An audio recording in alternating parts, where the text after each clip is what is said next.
We have been in the early development stages for a few months now. The goal of the program is to use immersive technology, so like a fully virtual immersive experience, to help neurodivergent young adults and kids to reduce their anxiety when it comes to driving. And Nicholas approached us with this incredible project and wanted to know how we can use our specialty in autism to best teach these driving skills to individuals on the spectrum or to non-traditional learners.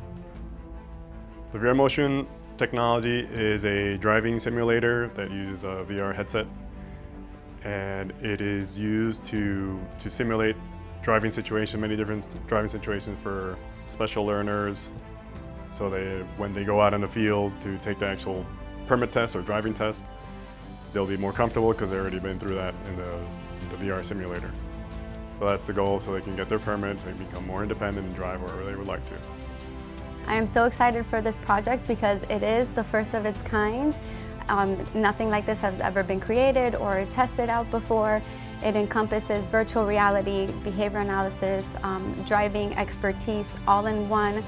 And I think with non-traditional learners or individuals on the spectrum, they'll be able to go through this program and just have so much freedom, so much independence, and an overall better quality of life.